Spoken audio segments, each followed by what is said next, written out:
por acompañarnos en esta transmisión. Antes de comenzar, querríamos compartir contigo algunos materiales sobre el tema de hoy que podrían resultar de interés. En el chat te vamos a dejar los enlaces. Primera llamada.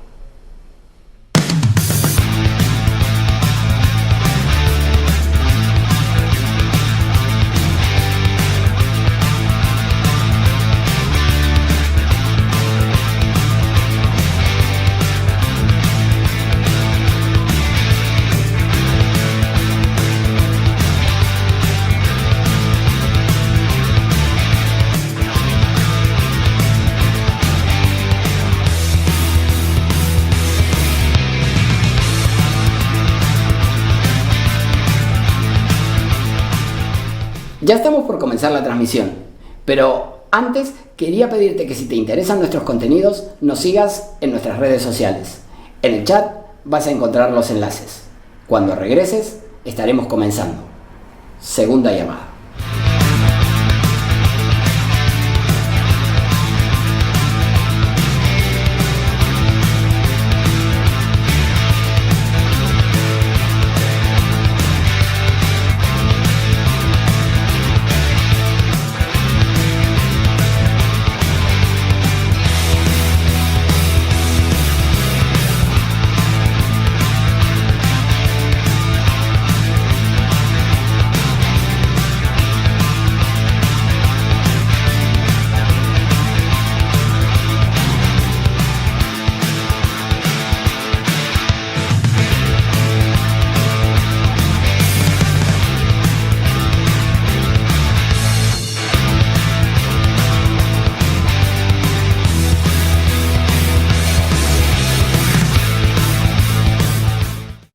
Esta es la tercera llamada. Comencemos de una vez.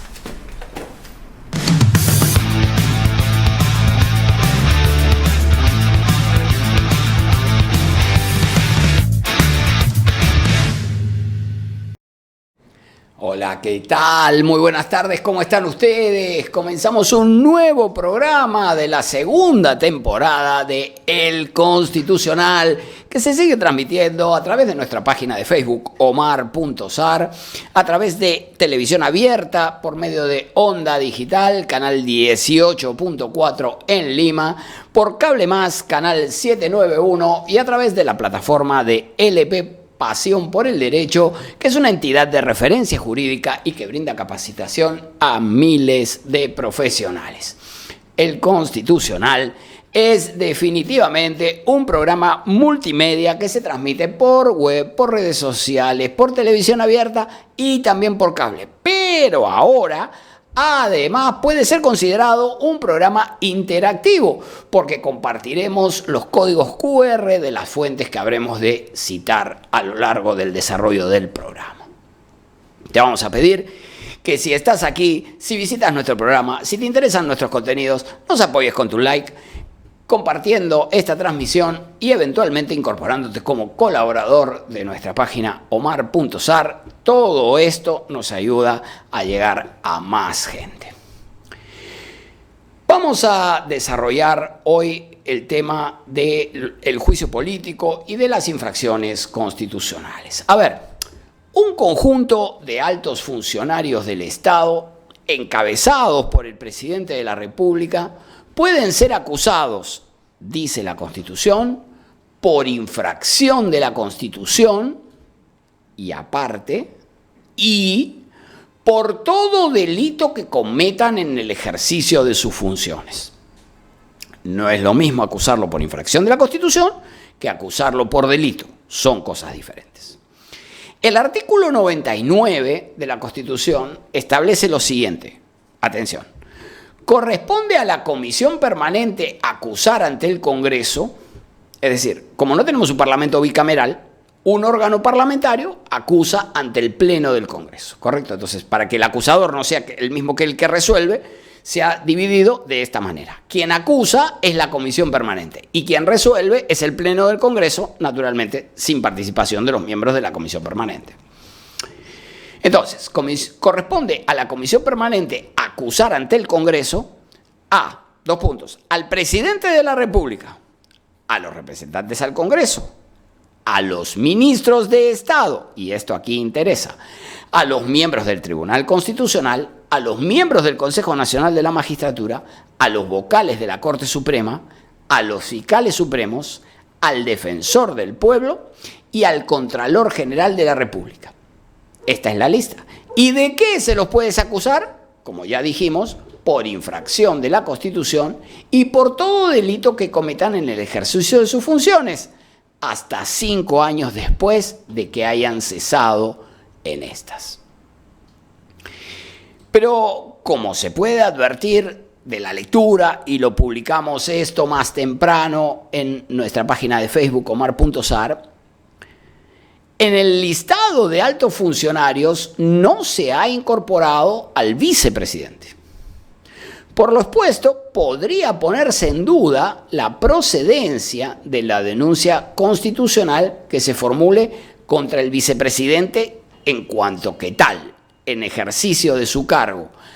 Aunque no cabe duda de que, como señalábamos en la enumeración, los ministros, en cambio, sí están y, por supuesto, pueden ser denunciados o bien por infracción de la Constitución, o bien por delito de función, o bien por ambas cosas simultáneamente.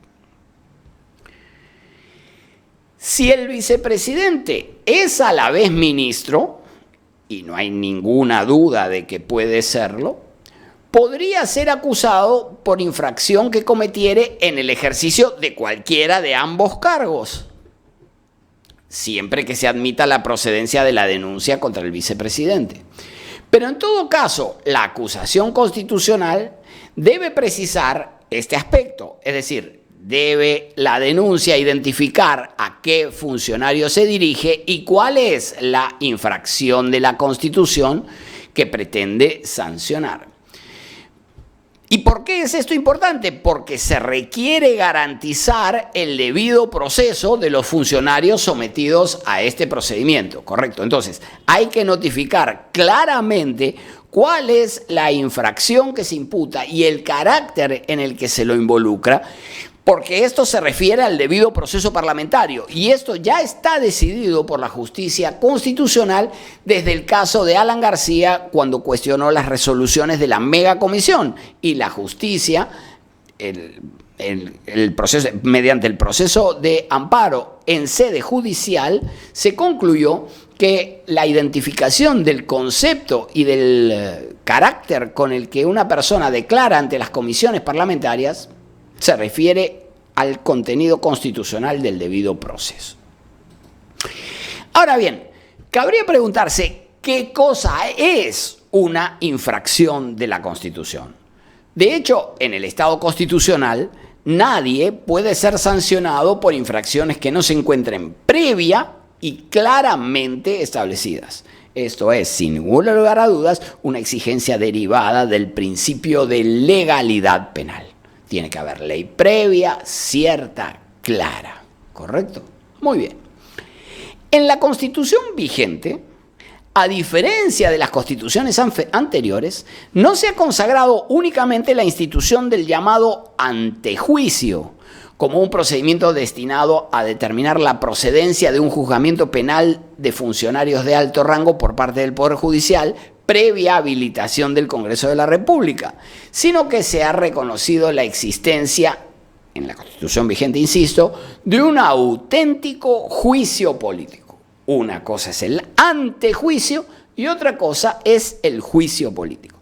El antejuicio es el que se refiere a la acusación por delito. ¿Y por qué es un antejuicio? Porque el juicio propiamente se va a llevar a cabo en sede judicial. Serán los jueces quienes juzguen los presuntos delitos. Lo que el Parlamento determina en el antejuicio es el levantamiento de la inmunidad que la Constitución establece. En cambio, en el juicio político es propiamente el Parlamento quien discute y eventualmente aprueba el juzgamiento, lleva a cabo el procedimiento y eventualmente impone la sanción. Subrayo que si existiera indicio de la comisión de un delito en el ejercicio de la función, debería realizarse el antejuicio para que sea finalmente, como ya he dicho, el Poder Judicial quien resuelva si existe o no una conducta punible. Por lo tanto, queda claro que la presunta comisión de un delito no puede dar lugar a una infracción de la Constitución. Si es delito, no es infracción de la Constitución. Son dos cosas separadas, tienen carriles separados y procedimientos separados. ¿Correcto? Una cosa es el antejuicio relacionado con los delitos y otra cosa el juicio político relacionado con la infracción de la Constitución. Como señalábamos también, el juzgamiento de las infracciones constitucionales constituye propiamente un juicio político, porque la determinación de la infracción, el juzgamiento y la imposición de la sanción se llevan a cabo íntegramente en el ámbito del Parlamento. El Tribunal Constitucional ha discutido si se requiere la tipificación de dichas infracciones. En el expediente 3593-2006, cuyo QR estamos compartiendo, porque este es un programa interactivo, ya lo hemos dicho desde el principio, sostuvo que en la Carta Fundamental, y cito, en la Carta Fundamental no solamente se encuentra consagrado el antejuicio, sino también el juicio político. Esto es aquel que permite iniciar un procedimiento a los funcionarios enumerados en el artículo 99, que ya hemos leído, en razón de las faltas políticas cometidas en el ejercicio de sus funciones con la finalidad de retirar el poder de quien hace mal uso de él e impedir que pueda ser reinvestido de poder en el futuro. En ese caso, el Tribunal Constitucional convalidó sanciones porque presuntamente las personas que habían sido sancionadas en sede parlamentaria habían planeado y concertado presuntas acciones destinadas al control y copamiento y manipulación de órganos constitucionales autónomos como el Poder Judicial, el Ministerio Público, el Consejo Nacional de la Magistratura y el Jurado Nacional de Elecciones. En eso consistió la infracción de la Constitución imputada en aquel caso. En la sentencia se sostuvo que la razón del despojo del cargo no tiene origen en la comisión de un delito, ya hemos explicado que son dos procedimientos distintos, sino en la comisión de faltas que aminoran en grado sumo la confianza depositada en el funcionario, la que debe ir indefectiblemente ligada al cargo que ostenta. En este caso concreto, no queda claro, a mi criterio, cuál es la conducta prohibida, que naturalmente es el núcleo del principio de legalidad, ¿correcto? El principio de legalidad penal se asienta sobre la idea de que hay una conducta. No existe, no se admite en nuestro medio un derecho penal de autor. No sancionamos a quien es determinada cosa, sino que es un derecho penal de acto. Es decir, se sanciona realizar determinada conducta. Y claro, si hay una conducta sancionada, esa conducta debe responder a un verbo. Los verbos describen acciones. No se sanciona silla, mesa, es decir, sustantivos. Se sanciona conductas concretas. El que mata a otro, el que afecta la integridad sexual, el que, etcétera, ¿no? Es decir, los tipos penales tienen en su núcleo un verbo que es el que describe la acción que está prohibida. Después de resolver el caso que acabamos de mencionar, el Tribunal Constitucional, por cierto que con una conformación distinta y posterior, resolvió lo siguiente. Si bien es verdad que la infracción constitucional se sanciona por motivos estrictamente políticos, también lo es, en aplicación del principio de interdicción de la arbitrariedad, que dichas infracciones tienen que estar previamente tipificadas. Esto es lo que dijo en la sentencia a la que se refiere el QR que estamos compartiendo, que es la del expediente 156-2012 habeas corpus. Entonces, el cambio entre el caso previo y el caso que estamos mostrando ahora tienen una diferencia sustancial, y esto es la exigencia que se impone en el expediente 156/2012 habeas corpus es la de tipificar previamente las infracciones. Si no existen parámetros objetivos, el juicio político es una institución que podría ser utilizada para deshacerse de opositores o de altos funcionarios que resulten fastidiosos mediante un proceso en el que basta la voluntad de la mayoría parlamentaria. ¿Correcto? Sirvió en su momento para despojar de sus cargos a los ex magistrados del Tribunal Constitucional Guillermo Reiterri, Aguirre Roca y Delia Reboredo Marzano, y más tarde perecieron también, como Goliat, con el arma que forjaron, las congresistas Carmen Lozada y Luz Salgado, entre otros ex altos funcionarios del Estado. Entonces, cuando se aplique una sanción, tiene que existir una conducta prohibida de un modo cierto y claro.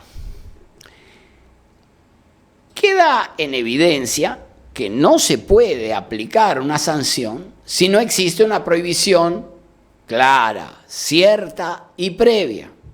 Al respecto, la Corte Suprema de los Estados Unidos, en el caso Connally versus General Cons, señaló que, atención, esto es lo que dijo la Corte Suprema de los Estados Unidos, una norma que prohíbe que se haga algo en términos tan confusos que hombres de inteligencia normal tengan que averiguar su significado y difieran respecto a su contenido, viola lo más esencial del principio de legalidad.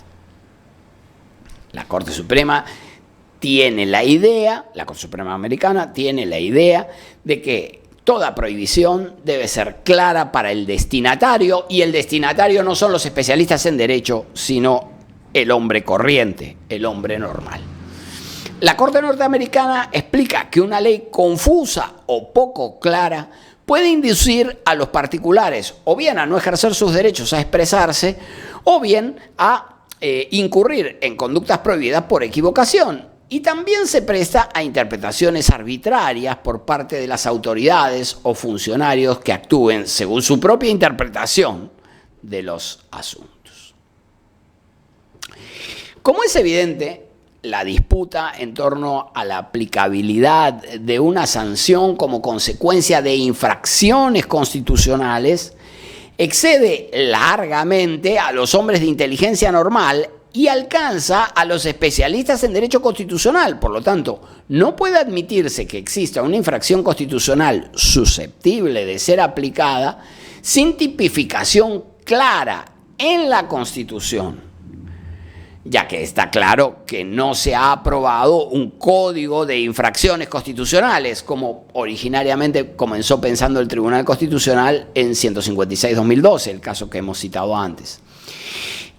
Y naturalmente, esto que decimos de la tipificación vale tanto para los magistrados del Tribunal Constitucional como para cualquiera de los demás funcionarios comprendidos en el artículo 99 que ya hemos leído.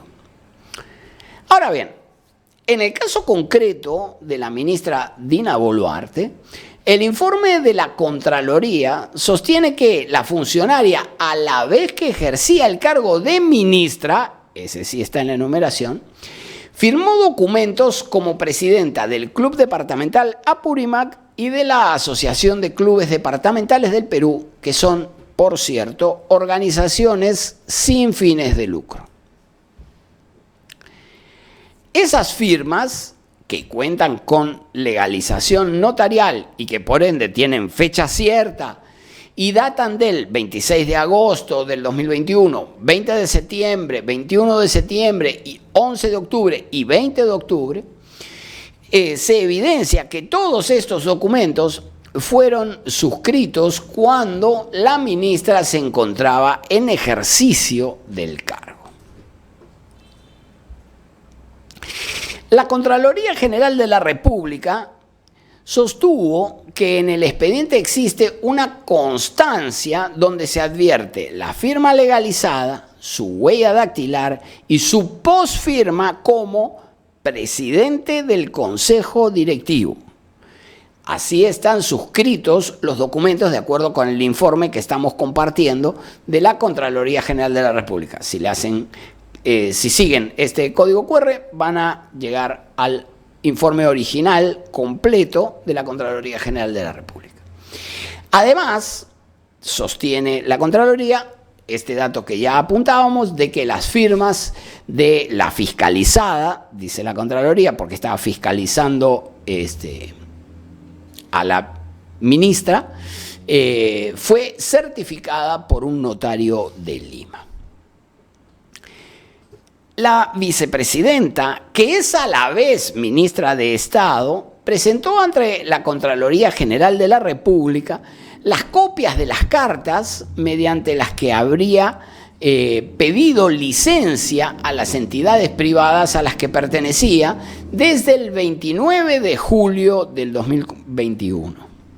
Pero la Contraloría concluye que la actuación efectivamente se produjo, más allá del efecto que pudiera tener tal actuación desde la perspectiva civil en relación con el manejo de las personas jurídicas.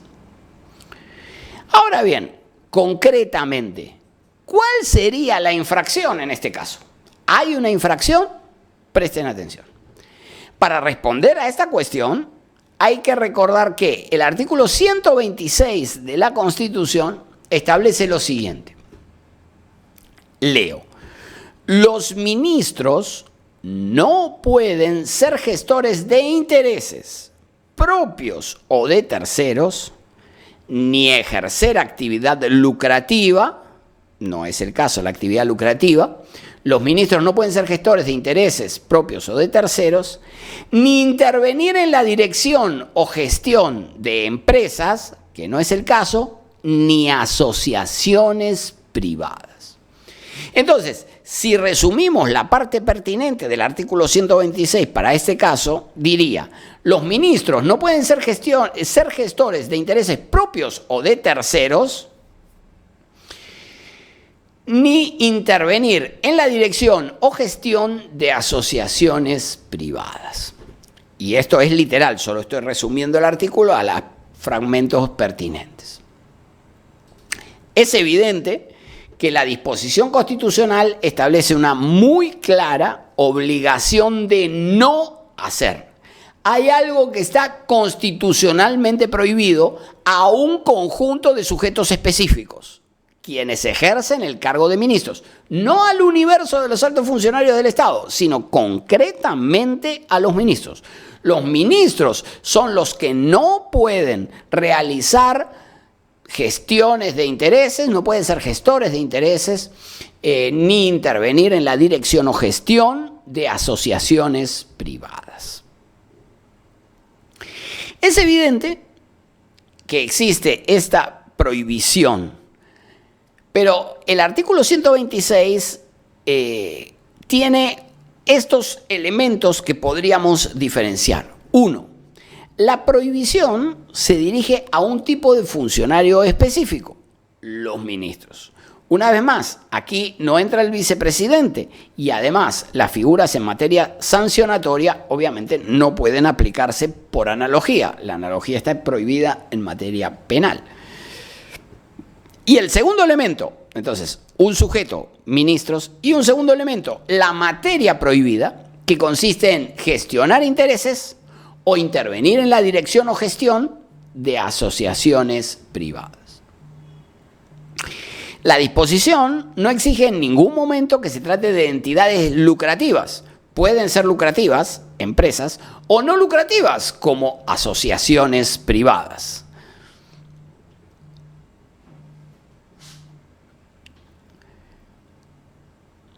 El Congreso, en el juicio político que se pudiera seguir contra la señora Boluarte, y digo que se pudiera porque se han presentado al menos 2 denuncias constitucionales relacionadas con este asunto, pero claro, eso debe formarse una subcomisión y seguir un procedimiento que ahora vamos a analizar.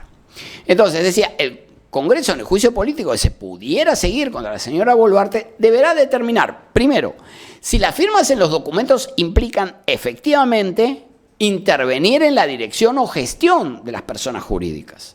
La ministra lo que sostuvo es que estas eran actividades necesarias relacionadas con el funcionamiento de la entidad y que no suponían una intervención en la gestión de la misma, sino que solo se referían a la transferencia y que esa transferencia tenía relación con actuaciones previas a su condición de ministra y que por lo tanto fueron actos que se derivaban de condiciones previas. Entonces, si implican intervenir en la dirección o gestión, y además, si el Club Departamental Apurímac y la Asociación de Clubes Departamentales del Perú califican como asociaciones privadas, que son el sujeto de la actuación prohibida a los ministros. Esto deberá determinarlo la comisión. La subcomisión primero, la comisión permanente después, y si hay acusación, finalmente el pleno. Pero vamos a ver el procedimiento aplicable al juicio político que concluye, como decíamos, con la decisión del Pleno y que se encuentra específicamente regulado en el artículo 89 del Reglamento del Congreso. En este artículo del Reglamento del Congreso se establece que la subcomisión de acusaciones constitucionales es el órgano encargado de calificar la admisibilidad y procedencia de las denuncias constitucionales presentadas. Insisto que ya hay 2 denuncias presentadas sobre este caso, así como realizar la investigación de los procesos de acusación constitucional emitiendo el informe final correspondiente. ¿Correcto? Si se admite la denuncia por infracción de la Constitución, se corre traslado al denunciado y si éste no formula su descargo dentro del plazo previsto, se tiene por absuelto el trámite. En caso de existir pruebas o indicios suficientes que hagan presumir la comisión de una infracción constitucional, la subcomisión podrá emitir el informe final o parcial correspondiente. Hasta aquí el trámite en la subcomisión que investigue las denuncias constitucionales. A continuación se llevará a cabo la audiencia, que en el caso de las acusaciones por infracción de la Constitución es pública, y luego la subcomisión presenta su informe a la comisión permanente.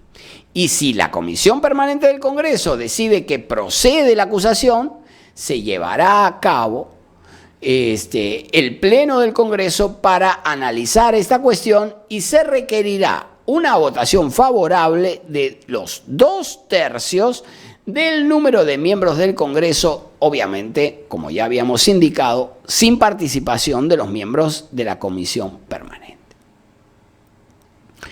Entonces, se requieren 2/3, 87 votos, sin que participen los miembros de la comisión permanente para que se apruebe esta acusación. Resta analizar la consecuencia jurídica que pudiera derivarse de la infracción de la Constitución.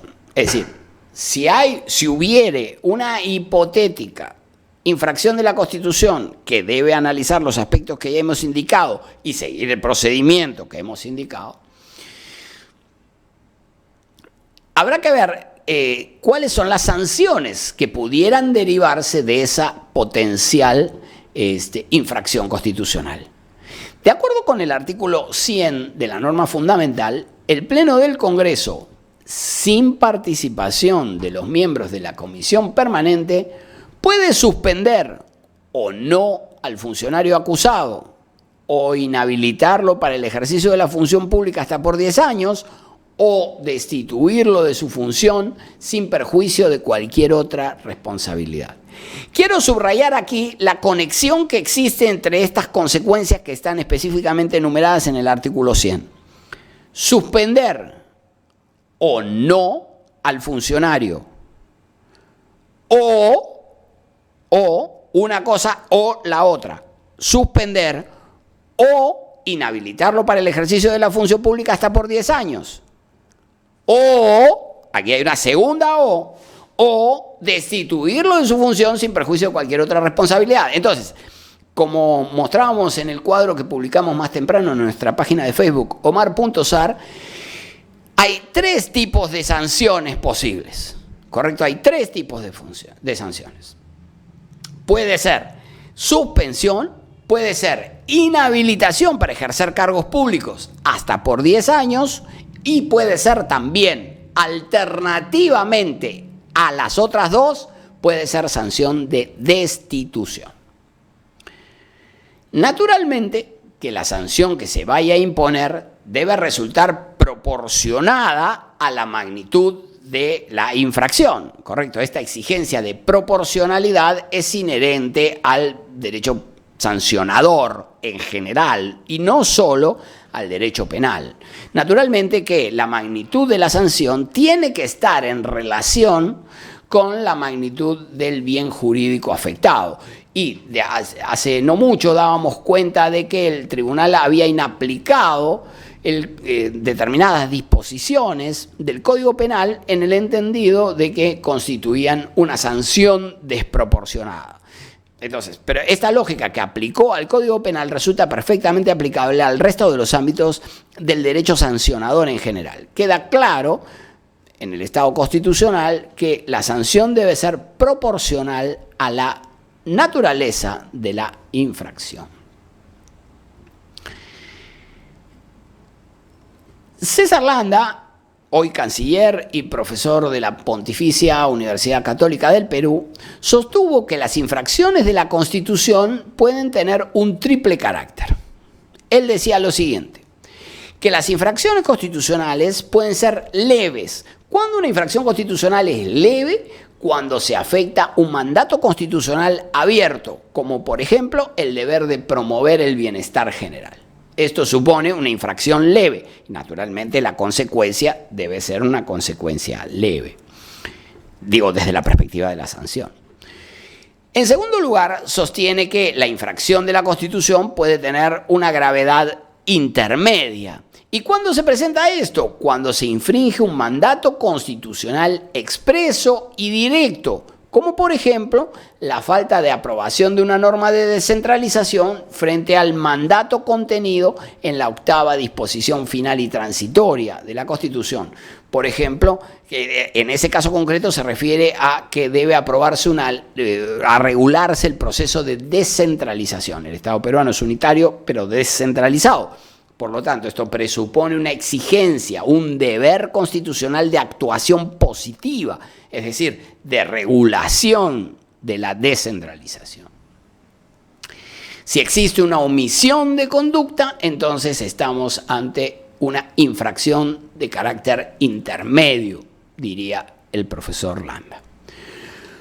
Por último, sostiene que podría existir una infracción constitucional que resulta grave cuando se viola un mandato constitucional claro y vinculante, como cuando se prolonga el mandato presidencial o se infringe el principio de supremacía constitucional. Es decir, existe una actuación contraria a lo específicamente ordenado por la Constitución.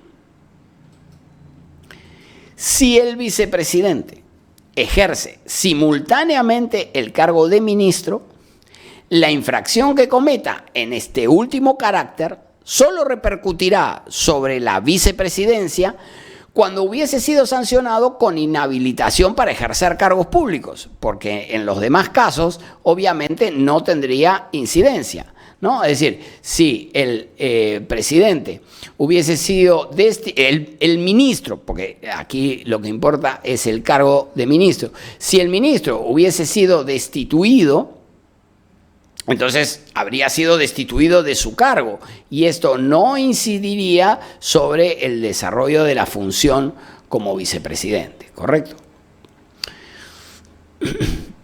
Lo mismo sucede con la destitución, ¿no? Es decir, con la destitución o con la suspensión, ¿no? No afecta el ejercicio de la función como vicepresidente. Justamente esto es lo que presentábamos en el cuadro que desarrollábamos más temprano, ¿no? Es decir, qué tipos de sanciones inciden y qué tipos de sanciones no en el ejercicio de la vicepresidencia cuando se impone la sanción por infracción de la Constitución a quien ejerce el cargo de ministro. Entonces, en conclusión, si se aplica la sanción de destitución o suspensión, no podría ejercer el ministerio, pero eso no afecta el ejercicio de la vicepresidencia.